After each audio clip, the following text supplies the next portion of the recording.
नमस्कार, मैं हूं अंकित और आप देख रहे हैं राग बिहारी। आज राग बिहारी में बात करेंगे विदेश से लौटे तेजस्वी यादव संगठन में क्या फेरबदल कर सकते हैं। क्या आरजेडी के प्रदेश अध्यक्ष का बदलाव होगा, क्या कुछ निर्णय लेंगे तेजस्वी यादव, इस पर बात करेंगे विस्तार से। साथ ही बात करेंगे विजय सिन्हा पर जदयू के जो है सियासी ब्रेक लगा हुआ है और किससे विजय सिन्हा को दिक्कत हो रही है, इस पर बात करेंगे क्योंकि मंत्रिमंडल का विस्तार होने वाला है और कुछ बड़े निर्णय होंगे एनडीए में। साथ ही बात करेंगे बांग्लादेशी खिलाड़ी के मामले में जदयू क्यों बटी है, क्योंकि जिस तरीके से बांग्लादेश में मंदिरों पर अन्य जगहों पर हमले हो रहे थे और तमाम चर्चाओं के बीच जदयू में कुछ आपसी बात बहस चल रही है, इन सब पर हम बात करेंगे। हमारे साथ बात करने के लिए हमारे executive editor Pankaj Kumar sir हैं। सर, पहला सवाल जो है कि क्या आरजेडी में कुछ बड़ा फेरबदल हो सकता है, तेजस्वी यादव क्या प्रदेश अध्यक्ष वगैरह बदल सकते हैं, क्या कुछ चल रहा है? देखिए अंकित, सितंबर 2025 में मंगनी लाल मंडल को प्रदेश अध्यक्ष बनाया गया और उम्मीद ये थी कि वो कुशवाहा समाज से आते हैं, इनफैक्ट धानुक समाज से आते हैं और उनकी वजह से धानुक समाज का बड़ा तबका आरजेडी से जुड़ेगा। लेकिन चुनाव में ऐसा हो नहीं पाया। चुनाव का अगर आप परिणाम देखें तो आपको साफ पता चल जाएगा कि आरजेडी अपना परफॉर्मेंस बेहद खराब की है। आरजेडी के नेता उससे बिल्कुल संतुष्ट नहीं है। जैसे ही ये परिणाम आया उसके बाद एक बैठक की गई, विधायक आए, चुनाव लड़ने वाले प्रत्याशी आए, सांसद आए और सबके साथ बैठक की गई और उसके बाद ये टास्क सौंपा गया कि अलग अलग विधानसभा क्षेत्र में, जिले में जिन लोगों ने भी पार्टी के विरोध में काम किया है उनको चिन्हित किया जाए और जब तेजस्वी यादव विदेश की यात्रा से लौट करके आएंगे तो इन लोगों के खिलाफ कार्रवाई करेंगे। अब तेजस्वी यादव तो लौट करके आ गए हैं। तकरीबन 400 लोगों की पहचान की गई है जिन लोगों ने आरजेडी के खिलाफ काम किया है। ऐसा फीडबैक जिला अध्यक्ष से और तमाम उन लोगों से लिया गया है जो कि चुनाव में सक्रिय भूमिका निभा रहे थे। बिल्कुल। ऐसे में सवाल उठता है कि क्या पार्टी इन 400 लोगों के खिलाफ जिसने अपने ही पार्टी के उम्मीदवार के पीठ में खंजर भोंका है, उनके खिलाफ कोई कार्रवाई करने जा रही है क्या? दूसरी बड़ी बात यह सामने आ रही है कि मंगनी लाल मंडल जो कि डिसिप्लिन मेंटेन कर सकते थे वो करने में नाकामयाब रहे। जो बात जगदा बाबू में थी, जगदा बाबू जिस तरीके से पार्टी को कंट्रोल करते थे, नियंत्रित रखते थे, अनुशासन से लैश रखते थे, उस तरीके से मंगनी लाल मंडल काम नहीं कर पाए। कहा जा रहा है कि ये उम्र का भी तकाजा है, मंगनी लाल मंडल का उम्र भी साथ नहीं दे रहा है। दूसरी बड़ी बात ये कहा जा रहा है कि एक पर्सनालिटी का डिफरेंस भी है और तीसरी बड़ी बात ये कही जा रही है कि अब आरजेडी को युवा नेता चाहिए जो कि सड़क पर लड़ सके, भिड़ सके, जिसका मास बेस हो, कम से कम अपनी जाति का समर्थन जुटाने की क्षमता जिसमें हो। अब ये क्षमता मंगनी लाल मंडल में आरजेडी को दिखाई नहीं पड़ी है। इसलिए ऐसा माना जा रहा है कि मंगनी लाल मंडल का बदला जाना तय है। कहा जाता है कि मंगनी लाल मंडल से ज़्यादा एक्टिव तो एक साहू नेता है आरजेडी के, वो दफ्तर में दिखाई पड़ते हैं। मंगनी लाल मंडल आते भी हैं तो 1 घंटे बैठते हैं, उससे ज़्यादा बैठ नहीं पाते। तो सवाल उम्र का है, सवाल पार्टी को इतने इस बुरी तरह हार के बाद जो लोगों का मनोबल टूटता है उससे निकालने का है। सवाल तेजस्वी को फिर से बड़ा नेता बनाने का है। आगे पंचायत का चुनाव है। पंचायत का चुनाव पार्टी बेसिस पर तो होता नहीं है, लेकिन जिस पार्टी के काडर, जिस पार्टी का जो कहते हैं ना कि जमीन से जुड़े हुए नेता कार्यकर्ता होते हैं, वो ज़्यादा से ज़्यादा पंचायत का चुनाव जीतें तो वो पार्टी क्या होती है कि जमीन पर ज़्यादा मजबूत होती है, सत्ता में आने के चांसेस कई गुना ज़्यादा बढ़ जाते हैं। अब इन तमाम बातों को देखते हुए आरजेडी ये फैसला कर सकती है कि क्यों ना प्रदेश अध्यक्ष को बदल दिया जाए। प्रदेश अध्यक्ष कोई नया क्यों ना हो, दरअसल और जातियों को क्यों ना जोड़ सके, इस तरह का प्रदेश अध्यक्ष आरजेडी को चाहिए। आपको एक बात हम बता सकते हैं कि जिस तरीके से लोकसभा चुनाव में लालू प्रसाद यादव ने एक माइक गठबंधन बनाने की शुरुआत कर दी थी। माइक का मतलब कहा जाता था मुस्लिम यादव और कुशवाहा का एक तबका ने लालू प्रसाद को वोट किया था। आपको याद होगा मुंगेर से अशोक महतो लड़े थे राजीव रंजन सिंह और ललन सिंह के खिलाफ, और अशोक महतो ने बेहतरीन चुनाव लड़ा था। वो जो अंतर था दोनों का वो बहुत ज्यादा नहीं था, 80,000 के आसपास का था। राजीव रंजन सिंह उर्फ ललन सिंह जैसे बड़े नेताओं के सामने अगर अशोक महतो की पत्नी चुनाव लड़ रही हो, जो कि तुरंत नौकरी छोड़ती है और चुनावी मैदान में कूद जाती है, तो आप समझ सकते हैं कि उसको उसकी जाति के ही वोटर्स ने वोट किया ज्यादा संख्या में, और Lalu Yadav backward forward create करना चाहते थे। अशोक महतो या उनकी पत्नी वैसे इस बार विधायक बन गई हैं, ये बात आप जान लीजिए।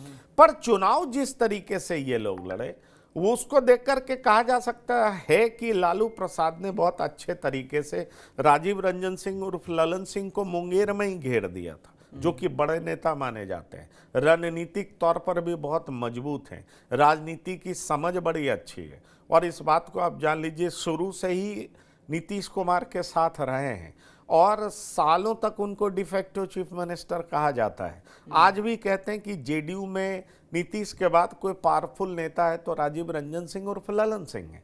ऐसे में उनको अशोक महतो की पत्नी द्वारा घेर दिया जाना, ये किस तरह की रणनीति थी? आखिरकार जनता की मदद से ही तो ये सब हो रहा था। लेकिन जैसे ही लोकसभा चुनाव बीता, उसके बाद एनडीए समझ गई और आरजेडी ने इसको देखते हुए मंगनी लाल मंडल को प्रदेश अध्यक्ष बना दिया। प्रदेश अध्यक्ष बनाने का मतलब यह था कि आरजेडी की नजर एक तरफ कुशवाहा वोट बैंक पर थी, दूसरी तरफ धानुक वोट बैंक पर था, और धानुक की संख्या बड़ी अच्छी मानी जाती है।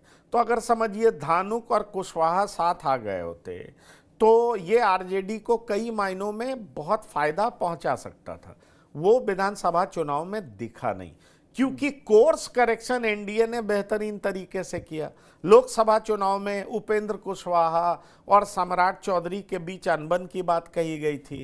काराकाट में उपेंद्र कुशवाहा को कैसे हराया जाए, ये बीजेपी के नेताओं ने ही साजिश रची थी, ऐसा कहा गया। और ये मेरे शब्द नहीं है, आपको याद होगा आर.के. सिंह जो आरा से हार गए, उन्होंने भी इस ओर इशारा किया था, और खुद एक रिपोर्ट उपेंद्र कुशवाहा ने सौंपा था जिसमें इन तमाम बातों की चर्चा थी। लेकिन कोर्स करेक्शन जिस तरीके से एनडीए ने तेजी से किया और ये मैसेज दिया कि एनडीए में ही कुशवाहा के लिए बेहतर अपॉर्चुनिटी है। उपेंद्र कुशवाहा को राज्यसभा भेजने की तब बात कर दी गई जब कोई राज्यसभा द्वारा नोटिफिकेशन बाहर नहीं आया था।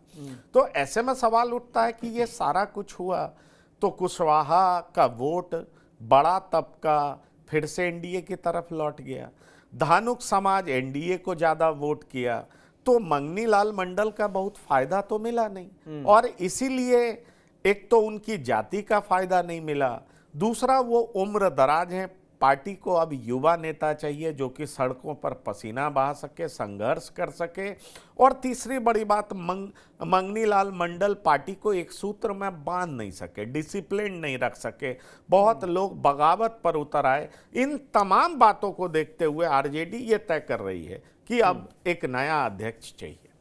ठीक है। विजय सिन्हा लगातार एक्टिव हैं, भूमाफियाओं को धमकी दे रहे हैं और उन पर कार्रवाई करने की बात कर रहे हैं, लेकिन इन सब के बीच में जदयू विधायक मनोरंजन सिंह उर्फ धूमल सिंह काफ़ी चर्चे में है। जमीन कब्जा करने का एक उनका मामला सुर्खियों में है, पीड़ित ने गंभीर आरोप भी लगाया है। तो ये जो जदयू के नेता हैं, इनका क्या इतिहास रहा और ये लोग कैसे इफेक्ट कर रहे हैं विजय सिन्हा के रास्ते में, जैसे जो कार्रवाई कर रहे हैं विजय सिन्हा? देखिए, विजय सिन्हा लगातार घूम रहे हैं। विजय सिन्हा जो कर रहे हैं उसकी चर्चा बिहार ही नहीं, अब बिहार के बाहर भी होने लगी है। और बिहार में इसकी चर्चा की वजह यह है, मैं पहले भी कह चुका हूँ, फिर से कहता हूँ, बिहार में 70% अपराध की वजह जमीन है। और इनफैक्ट अगर और गहराई में जाएंगे तो आप पाएंगे 80-85% अपराध की वजह सिर्फ और सिर्फ जमीन है। बिहार में जमीन को लेकर के बहुत सारी समस्याएं हैं। जमीन का बंटवारा कैसे हो, उचित बंटवारा कैसे हो, एक ही जमीन बार बार बेच क्यों दी जाती है, जिस समय जमीन बेची जाती है साथ ही साथ म्यूटेशन क्यों नहीं होता है, दाखिल खारिज क्यों नहीं होता है। उत्तर प्रदेश में साथ ही साथ दाखिल खारिज होता है, लेकिन बिहार में ऐसा क्यों नहीं होता है? और इसलिए होता क्या है कि दाखिल खारिज नहीं हुआ। जैसे मैंने आपको जमीन बेच दी, मैंने रजिस्ट्री ऑफिस को स्टाम्प का खर्चा भी दिया, जमीन भी बेच दी, लेकिन सरकारी रिकॉर्ड में वो बातें तब तक नहीं आएंगी जब तक दाखिल खारिज नहीं होगा। अब दाखिल खारिज होने में कुछ वक्त लग गए। अब मेरा भाई उसी जमीन को किसी और को बेच सकता है। अब समझिए ये विवाद की वजह होगा या नहीं होगा। एक तो बड़ी बात ये है, इसका समाधान कैसे निकालेंगे विजय सिन्हा, ये एक बड़ा चैलेंज है। दूसरा चैलेंज ये है कि बिहार में बड़े पैमाने पर सरकारी जमीन है। सरकारी जमीन को भी लोग क्या करते हैं, कब्जा कर लेते हैं। यही धूमल सिंह, जिनका असली नाम, इनफैक्ट आप औपचारिक नाम कह लीजिए, वो मनोरंजन सिंह है, और इनका 2014 में जमीन कब्जा करने का एक मामला सामने आया और मनोरंजन सिंह पर 37 एकड़ जमीन कब्जा करने का मामला आया था और थाने में, राजीव नगर थाने में इनके खिलाफ शिकायत की गई थी और शिकायत करने वाला बिहार हाउसिंग फेडरेशन था। और कहा जाता है कि प्रदीप महतो और 40 अन्य लोगों को भी इस मसले पे आरोपी बनाया गया था। तो सवाल उठता है कि इस तरह की बात हुई और उसके बाद मुख्यमंत्री उनके घर गए, उनके साथ लंच किया उन्होंने, और ये मैसेज इस तरीके से आग की तरह फैली। उसके बाद धूमल सिंह हो गए। धूमल सिंह ऐसे भी बड़े बाहुबली माने जाते हैं और सरकार में उनकी इस तरह की पैठ है, लोग देख करके दंग रह गए। अब सवाल उठता है कि विजय सिन्हा जिस मुहिम में निकले हैं उसमें धूमल सिंह कैसे चैलेंज दे रहे हैं। देखिए, ये पटना की बात है और पटना में महावीर कॉलोनी में रोड नंबर 6 की बात है। जो लोग कंप्लेनेंट हैं उनका कहना है कि नेपाली नगर के महावीर कॉलोनी में रोड नंबर 6 में रातों रात उनके दीवाल को तोड़ करके धूमल सिंह और उनके लोग अंदर घुस गए और उस जमीन को, चार दीवारी को तोड़ दिया और उस जमीन को कब्जा कर लिया। अब सवाल ये उठ रहा है कि विजय सिन्हा एक तरफ धमकी दे रहे हैं, जमीन माफिया सावधान, तुम बचोगे नहीं, तुम्हारी खैर नहीं। अलग अलग जगह DCLR को धमका रहे हैं, CO को धमका रहे हैं। ये एक अच्छी बात है। अगर आप बड़े पैमाने पर देखें तो ये एक अच्छा पैगाम है, मैं इसको गलत नहीं मानता, क्योंकि वो पहला ऐसा जगह है जहां पर लोगों का सीधा सामना सरकार से होता है, तो वो ब्लॉक में ही होता है और लोगों का इतना बिटर अनुभव होता है ब्लॉक में कि आप यकीन नहीं मानेंगे। वैसे बहुत सारे कंस्ट्रेंट ये कानून बनाने वालों की वजह से भी है। अगर बहुत चीज पारदर्शी कर दें तो शायद CO, कर्मचारी, ये लोग उसको करने को मजबूर होंगे, लेकिन अभी भी बहुत पारदर्शिता की जरूरत है। तो कानून किस तरह का है, ये एक बहुत इंपॉर्टेंट बात है।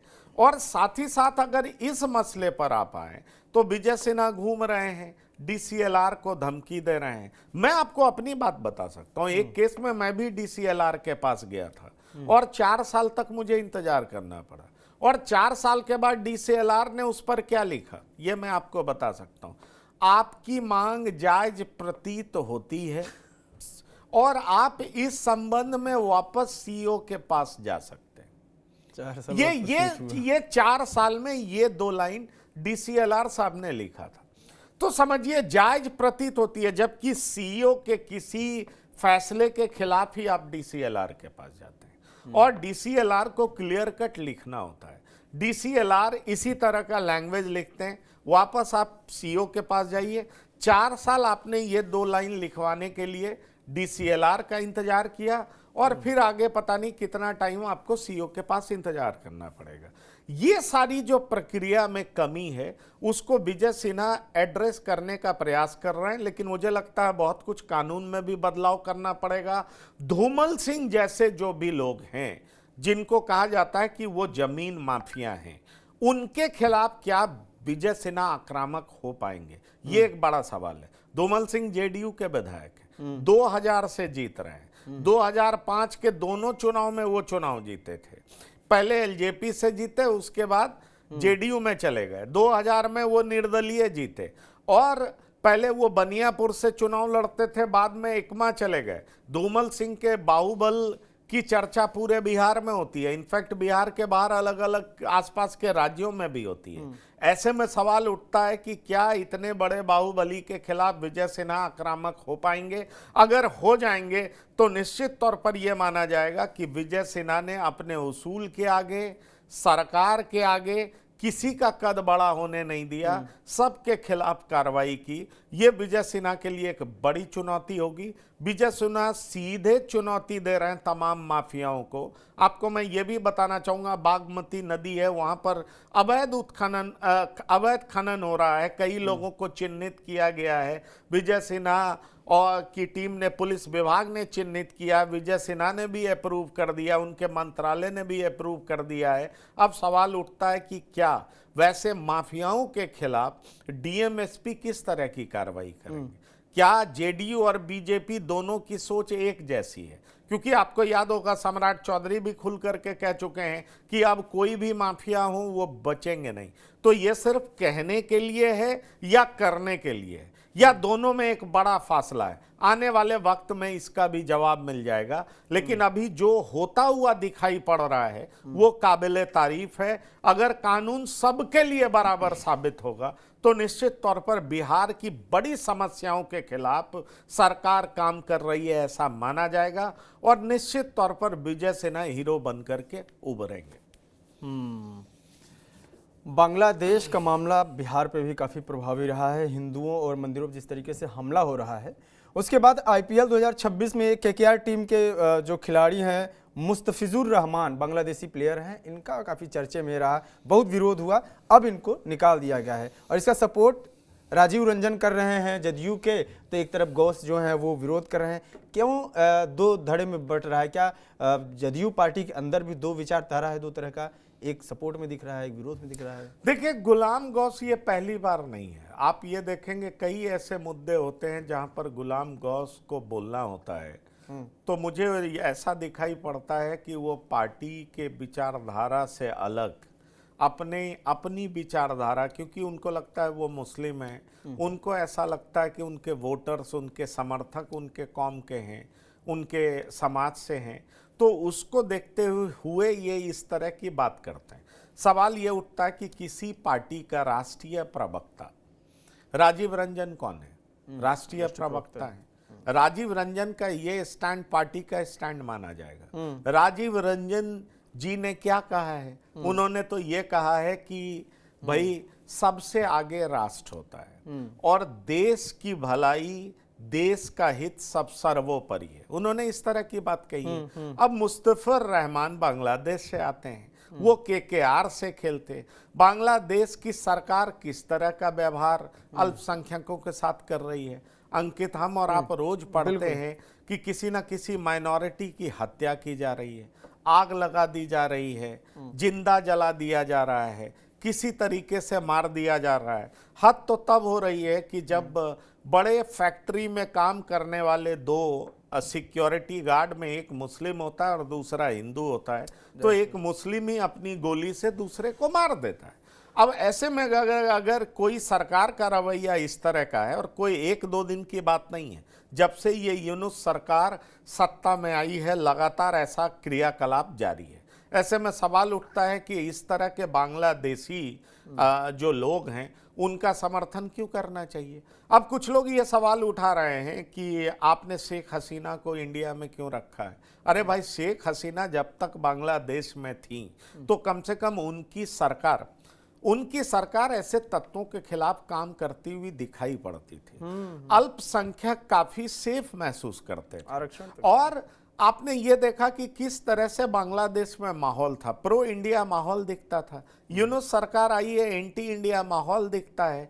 हिंदुओं के ऊपर जबरदस्त हमले हो रहे हैं, बहु बेटियां सेफ नहीं हैं। ऐसे में उनके प्लेयर को आईपीएल में क्यों खरीदा जाना चाहिए?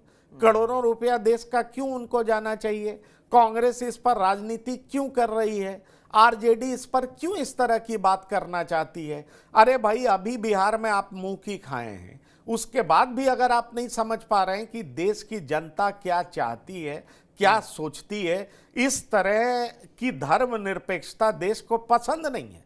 इस बात को समझना पड़ेगा। ये किस तरह की धर्मनिरपेक्षता है, आप किसको खुश करना चाहते हैं? तो ये एक ऐसा सवाल है, मुझे लगता है इसको राजीव रंजन जी ने समझा है और जो उनका स्टैंड है वही पार्टी का स्टैंड है, माना तो यही जाएगा। ऐसे में गुलाम गौस जो इस तरह की बात कह रहे हैं, मुझे नहीं लगता इसको बहुत ज़्यादा गंभीरता से जेडीयू लेगी, क्योंकि राष्ट्रीय प्रवक्ता जो कुछ बोलता है वो पार्टी का स्टैंड होता है। इसलिए गुलाम गौस जो बोल रहे हैं, मुझे लगता है वो अपनी राजनीति बचा रहे हैं और इस तरह से करके एक मैसेज जरूर गया है कि जेडीयू इस मसले पर दो धड़े में बट गई है। पर बयान किसका इंपॉर्टेंट है ये समझना बहुत जरूरी है और मेरी समझ में बयान राजीव रंजन का इंपॉर्टेंट है। पर हाँ, आप कह सकते हैं कि जेडीयू इस मसले पर दो धड़े में बटती हुई दिखाई पड़ रही है। बिल्कुल।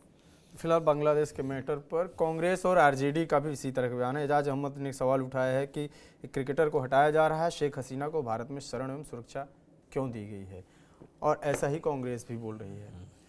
तो बिहार की राजनीति में क्या कुछ चल रहा है, हमने इस पर बात की। ये तीनों प्रमुख खबरें थी।